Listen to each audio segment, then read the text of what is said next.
എല്ലാവർക്കും നമസ്കാരമുണ്ട്. ഇന്നത്തെ വീഡിയോ എന്ന് പറഞ്ഞാൽ ഇതെൻ്റെ കയ്യിലിരിക്കുന്നത് ഞാൻ എൻ്റെ വെയിറ്റ് നോക്കാനായിട്ട് വാങ്ങിച്ചൊരു വെയിങ് മെഷീനാണ്. അപ്പോൾ നമ്മുടെ മറ്റത്തൂർ പഞ്ചായത്തിലെ 48 അംഗനവാടികൾക്കും വെയിറ്റ് മെഷീൻ വാങ്ങിയിട്ടുണ്ട്. അപ്പോൾ ഒരു വെയിറ്റ് മെഷീന് എനിക്ക് ചിലവായത് 750 രൂപയാണ്. നമ്മുടെ പഞ്ചായത്തിലെ 48 അംഗനവാടികൾക്കും വാങ്ങിച്ച വെയിങ് മെഷീൻ്റെ വില എന്ന് പറയുന്നത് 1,05,000 രൂപയാണ്. അപ്പം നിങ്ങൾ വിചാരിക്കും നല്ല ബ്രാൻഡഡ് മെഷീനാണ് വാങ്ങിയെന്ന്.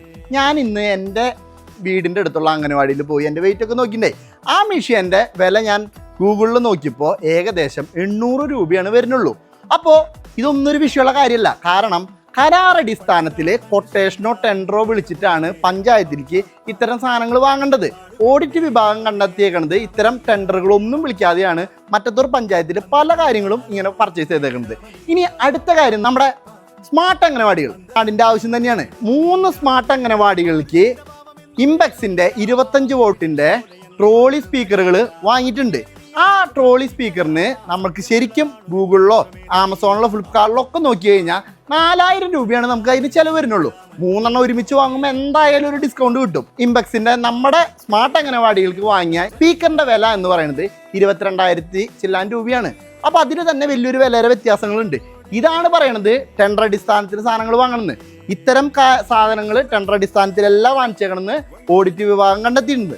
ഇനി അടുത്തൊരു വിവരം കൂടി ഇതിൻ്റെ കൂടെ ഉണ്ട്. നമ്മുടെ വനിതാ ജിമ്മിൽ 2 വാട്ടർ ഡിസ്പെൻസറുകൾ വെച്ചിട്ടുണ്ട്. അതിന് 52,000 ചില്ലാൻ രൂപയാണ്. കഴിഞ്ഞ മാസം ഞാൻ ഒരെണ്ണം വാങ്ങിയിട്ടുണ്ടായിരുന്നു. അതിന് 9,000 രൂപ മാത്രമേ വന്നുള്ളൂ. വനിതാ ജിമ്മിലുള്ള ആളുകളുടെ അടുത്ത് അന്വേഷിച്ചു. വനിതാ ജിമ്മിലുള്ള ഇതിൻ്റെ ഒരു ഫോട്ടോ എന്തെങ്കിലും എനിക്കൊന്ന് അയച്ചു തരുമെന്ന് ചോദിച്ചപ്പോൾ ഈ വനിതാ ജിമ്മിലെ അത്ര ഒരു സാധനം ഇതുവരെ ഇല്ല. അതിനാണ് 52,000 രൂപയോളം ചിലവ് എന്ന് പറയുന്നത്. അതും ടെൻഡർ അടിസ്ഥാനത്തിലല്ല ഈ സാധനങ്ങളൊക്കെ പർച്ചേസ് ചെയ്തേക്കുന്നത്.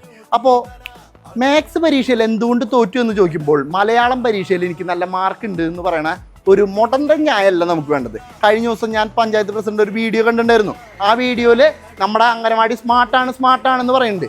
അപ്പോൾ ഒരു വാർഡിൽ 2 അംഗനവാടികളുണ്ട്. അതിലൊരു അംഗനവാടി സ്മാർട്ടാണ്, നല്ല കാര്യം, അതിനൊന്നും നമ്മൾ എതിർപ്പല്ല.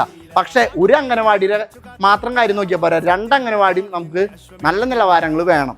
അതാണ് ഞാൻ പറയുന്നത്. ഇപ്പം ഞാൻ ഇട്ട വീഡിയോ നിങ്ങളെല്ലാവരും കണ്ടിട്ടുണ്ടാവും. ആ വീഡിയോയിൽ അംഗനവാടിയുടെ അവസ്ഥയൊക്കെ നിങ്ങൾ മനസ്സിലാക്കിയിട്ടുണ്ട്. ഇപ്പം അവർ പറയണത് അത് ഞാൻ ഫേക്ക് വീഡിയോ ഉണ്ടാക്കിയെന്നാണ് പറയുന്നത്. അപ്പോൾ ഇതിൻ്റെ ഈ വീഡിയോയിൽ ഞാൻ കാണിക്കുന്നുണ്ട്. ഞാൻ അന്ന് ആ അംഗനവാടിയിൽ പോയി അവിടുത്തെ ടീച്ചറെ കണ്ട് അവർക്ക് കുട്ടികൾക്ക് വേണ്ട കളറിംഗ് ബുക്കും കാര്യങ്ങളൊക്കെ ഞാൻ കൊടുത്ത ദൃശ്യങ്ങൾ ഞാൻ അതിൻ്റെ കൂടെ കാണിക്കുന്നുണ്ട്.